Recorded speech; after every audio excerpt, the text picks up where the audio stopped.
Hi, I'm Laura Rice. I'm Director of the Dearborn STEP Assessment Program.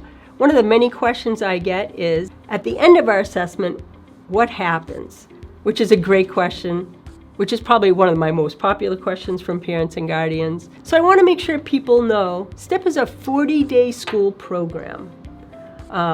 So when we have a midpoint meeting, it's at 20 days, and then the assessment is roughly between 38 and 40 days. So we do a midpoint meeting with the district and with parents and guardians to kind of get a big picture in that moment. We also are sending home weekly reports that go to the district and go to parents, and that identifies exactly what's going on. So it's really the building blocks for the assessment. So when we have the assessment, there really should be no surprises. People should be like, oh, this is what they need. The districts are being thoughtful in what that looks like.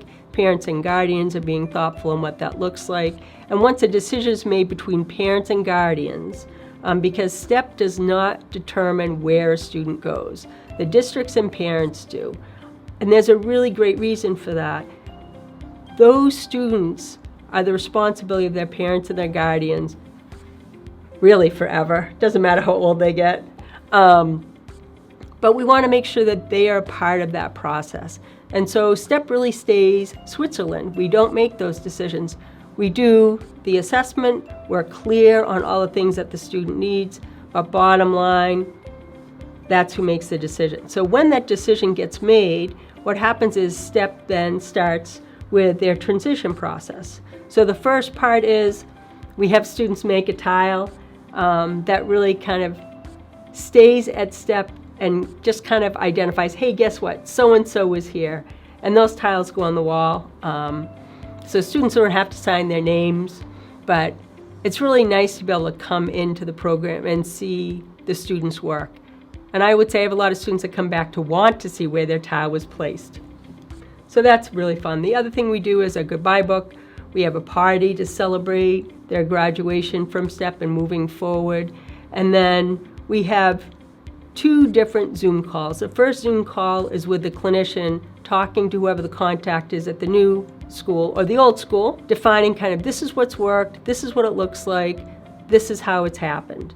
And then the second Zoom call is with the student, and we prep the student to say, what are 3 things you feel like you learned here that are really important that you want people to know?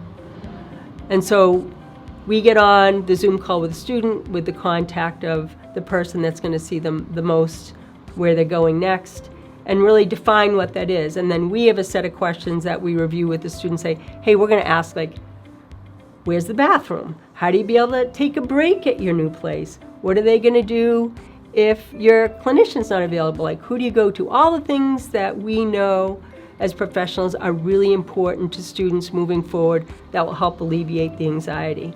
And so once that meeting is done, then the place that they're going to next has a clear idea of like, oh, these are some of the idiosyncrasies. The reports are really thorough, but when you have a conversation, it's easier to kind of get more information and share more information. And that transition process works really well for students and really makes them feel more comfortable, and also gives everybody else the advantage of knowing those pieces that they could help the student be more successful their first week, their second week, etc.